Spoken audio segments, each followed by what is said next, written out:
I want you to know, brothers,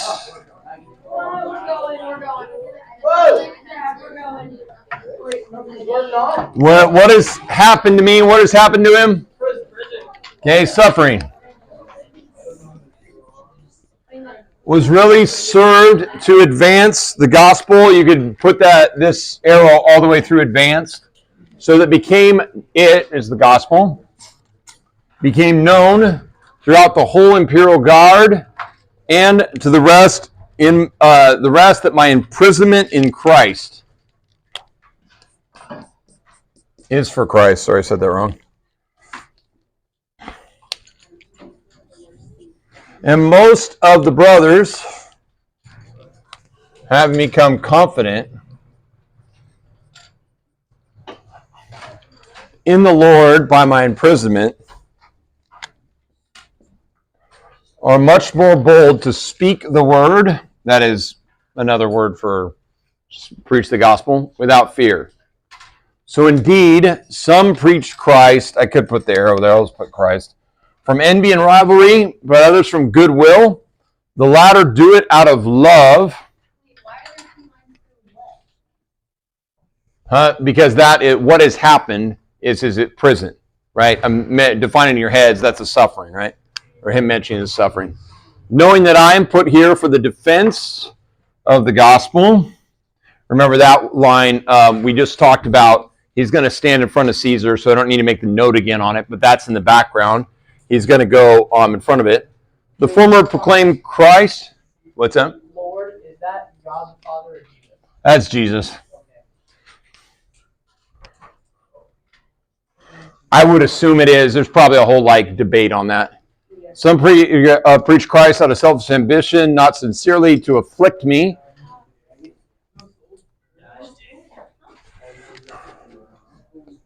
So this is the first time. Sorry, I did the wrong color there. This is the first time. It's something else. We'll explain it as we go forward here. But this is not talking about him. He's in prison, but he's not inflicted because of his imprisonment. It's something else. What then? Only that in every way, whether in pretense or in truth, Christ is proclaimed. I don't know. I'm just doing that there because it's there. And in that I rejoice. Okay. Yep. Anything on there? All right. Okay. What are we on? What, number 10? 10? 9 or 10? That's right. I threw out one less for you guys. Yeah. 9, 10, 11, and then 12. Okay? So when you guys are looking at it here, I don't have that many notes today, so this is going to be a relatively short lecture, and then we'll relax. Wait, we don't write any of this down. Like your notes? Yes, you do. I'm sorry, I missed it. Okay. I heard there's no notes on the top. Okay, I said it's a relatively short set of notes. Oh. Okay. I want you to know, brothers, again, this is where Paul is describing his circumstances to them. And the big deal he wants you to get out of it instead right here is whatever's happening to him in prison, the gospel's going out, and that's what he's pumped about. Okay? And so here they are, wow, Paul's in jail, people are being converted to Jesus, no churches are being planted, and he's going to tell them the opposite. He's basically going to say, here's why it's a good reason that I went to jail. Everyone got it there? And it's not because it was fair, it's because it advances the gospel. So that's the whole idea right there. So 9 is, I'm just going to put that in my own terms. In spite of circumstances,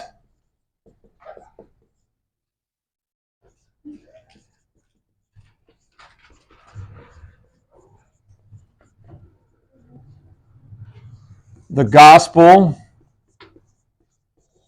continues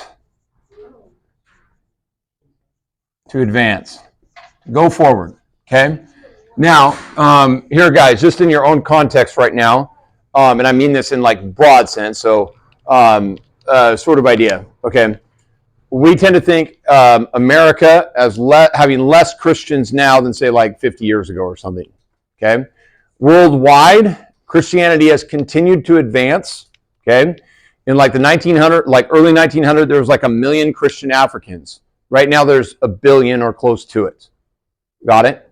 So when you guys think about it, the gospel continues to go out, even as it seems like, well, Europe used to have a lot of Christians, now it has very few. Or America is lessening the amount of Christians in it. It'll be increasing in, say, East Asia. So you follow missions patterns. Christianity doesn't stay in one place. It tends to have a location that's never heard the gospel before, and all of a sudden it explodes. And one of the things I would tell you guys, if you have the time, look how like places that are persecuted that don't even know anything about the gospel, that don't even know about the gospel will all of a sudden have just a powerful gospel movement, and a lot of people will go there. My understanding of it right now, the country of Iran, which has been associated with the Shiite Muslim religion, has had an explosion of gospel believing, what we might call a revival, and it's been like affecting like 5% of the country, millions of people, and he's trying to get their focus, like right here where we are right now. We feel like the gospel is losing, or fewer Christians are coming to know Christ. Yet worldwide, the excitement of the spread of the gospel is always something that we should look forward to. And this is even when you guys think about like Mr. Dinkins or my friend Ryan Rennells, when they're going to the hardest places, they know that the gospel can, let's say, catch fire and can really spread in locations that seem like they absolutely would not. And Paul is kind of giving the like semi-ironic statement that it's a good thing I'm going to jail. Got it? Because more people are preaching the gospel. So first, who is he preaching the gospel to? And it's this group right here, the Imperial Guard. Now, when I say Imperial Guard, what do you think? Okay, I heard Roman soldiers. Like the guy who's like Hey. in house custody with him. Okay, they are the guys who are house custody with them. I was thinking Star Wars. No one said Star Wars? Okay. Yeah, like those red guys. The red guys. The red guys in Star Wars are the Imperial Guard. The Imperial Guard in Star Wars is based off of the Roman structure. Got it here? So the guys closest to the Emperor, got it, are the red guys in Star Wars, would be the Imperial Guard. So here's how I put it. I'm just defining this for you. Think about what this means to political Philippian believers. You remember you have the jailer there. These are practically the most famous soldiers in the country. Everyone kind of got the picture there? In a country that's driven by who are famous soldiers. So these are Roman elite officers who also function, thus the term guard, as the Secret Service. And I'm just using our term for the people who guard the president. Okay? These guys' main job is to guard Caesar. Got it? But there's too many of them to all be guarding Caesar all the time. So what are they doing? They're getting hired out as prison guards in Rome. Got it? To Roman citizens.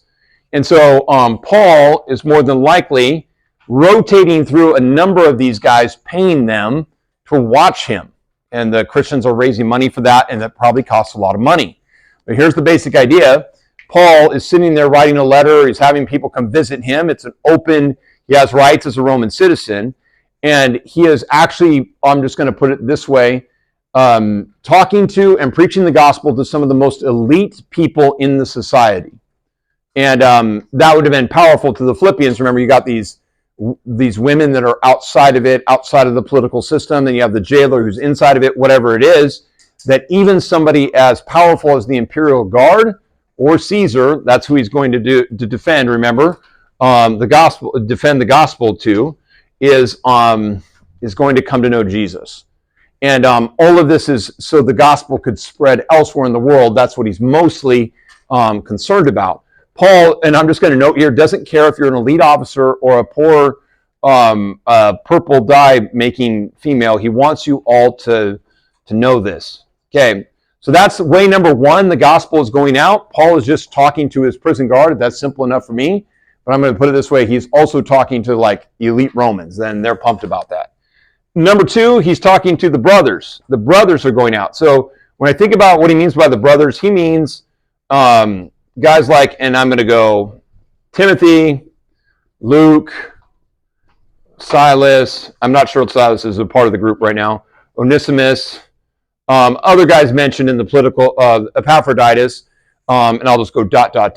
So his team is beginning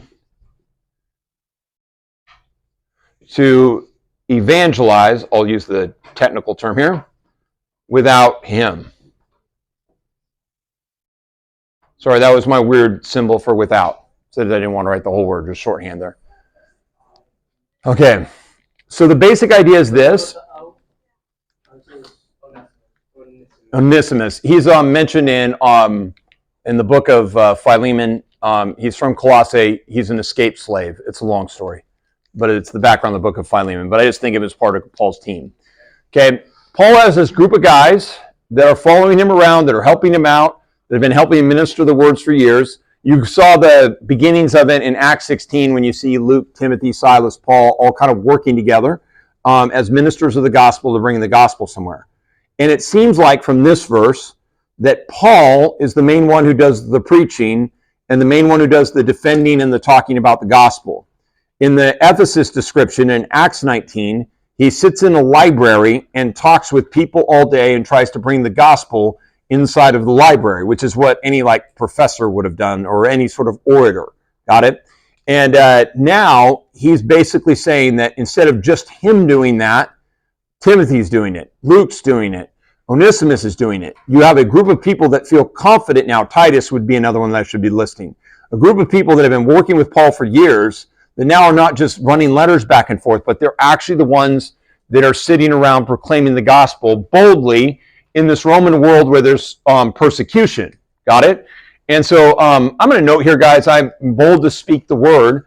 This shows that Timothy, who later on is known for his evangelism, somehow at some point became bold to speak the word, and it seems like it's in this time frame that he really starts to evangelize and work and proclaim it. I'm going to note here, guys, a lot of times we talk about evangelism like you all should just do it and it's just like natural. And I think, guys, honestly, whenever I read about it in the Bible, there's always a degree of fear to people evangelizing. I don't care if there's persecution or there's not. It's like, if nothing else, if you say, hey, follow Jesus, and they reject you, you feel like they're rejecting, a friend's rejecting you or something. But I'm going to note here, this is why we pray for the boldness to speak. But it's much better, guys, to have a whole team of people proclaiming the gospel than it is to have one leader. Got it? And that's what this is kind of addressing. He's going, there used to be one guy preaching the gospel, now there's a dozen. There's a dozen little Pauls running around proclaiming the gospel throughout the Roman world. Okay. So then finally, I really don't think these should be separate paragraphs because I think it's flowing thought. Here's one way the gospel is going out. Here's the second way the gospel is out. Here's going the third. The third one is really weird, except when you stop and think about it, it's not. Okay? Some indeed preach Christ out of envy and rivalry. Okay. So Paul's enemies. Anyhow. Okay. Whoever this may be. So envy, preaching out of envy. I'm just going to do that. So some people are jealous of Paul.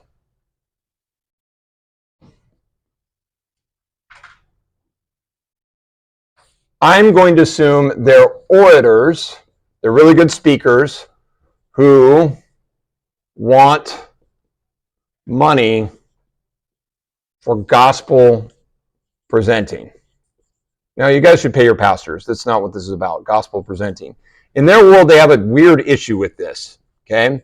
And it's something that's called Paul. You'd have a guy that was a really good speaker, orator, and when you got done speaking, and this was for anything, this would be for academics. You could do this at the end of class. They would pass around a plate, and everyone would be like, well, that guy was a really good speaker. We should give him this much money. And if you got to hear that amazing speaker that no one else heard of, you're like super pumped with it. Now, you should pay your speakers. You should pay people for their work, right? Got it?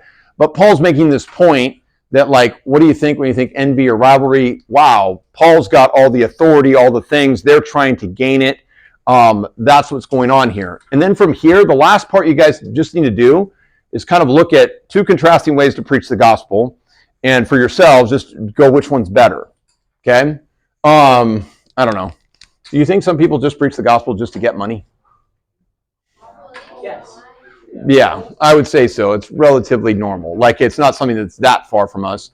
But I'm just going like, we don't quite have an order system. I couldn't just walk over to, I don't know, the town center in Reedley and be like, hear me speak, and then expect you guys all to give money. It just isn't how it works. What if like you told us, you just went and did it? You went and did it? Let everyone go. Let everyone know. Yeah, just right there. It just is like strange to me because we don't have that respect for speakers anymore.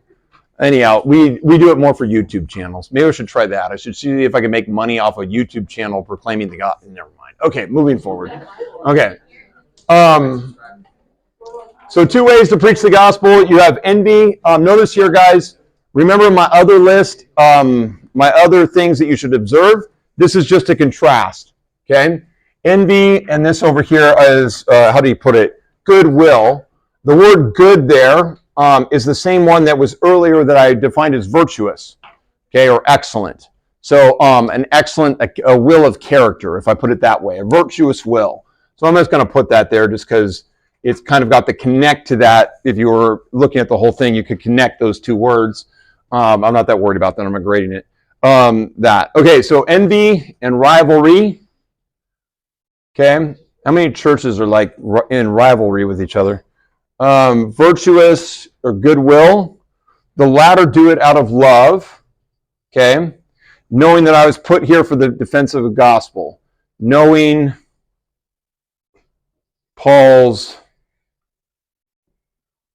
situation. Okay, they understand it is really what I mean by knowing. So they know that Paul's going to go in front of Caesar, and with prayer, they're like, man, I hope Caesar hears what Paul's saying, and then we can proclaim the gospel just powerfully in the midst of the gospel. The former proclaim it out of selfish ambition. This is where I really think he's calling out the money. So I'm like, how do you selfish ambition preach the gospel? I guess status could be moved in there. But I'm really going for, I think it is more of a financial thing. Not sincerely, insincere. This is the one thing in our world, especially you guys, I think this is true of teenagers, you don't like fakes. You don't like people that are coming up and trying to sound one way, but maybe just trying to make money on the other side of it or the other end of it. Got it? Does that make sense? And you tend to want something that is sincere, that's honest, that will tell the truth. But thinking to afflict me in my imprisonment. So that's in contrast to this one. They want to afflict Paul further, cause him more trouble. And I think what's happening is they're looking at all the people who are loyal to Paul, and they're going like, ooh, I could get money out of them, so they're trying to create loyalty to them.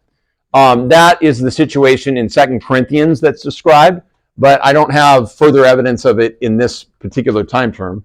What then? And this is what I love Paul's response to it. Only that in every way, whether in pretense or in truth, so think insincere here versus truth, right? Christ is proclaimed, and in that I rejoice. So one of the funny things here about this is, does he say, stop those that are preaching the gospel for money? No. He says, let them preach the gospel and know that the gospel is going to go out.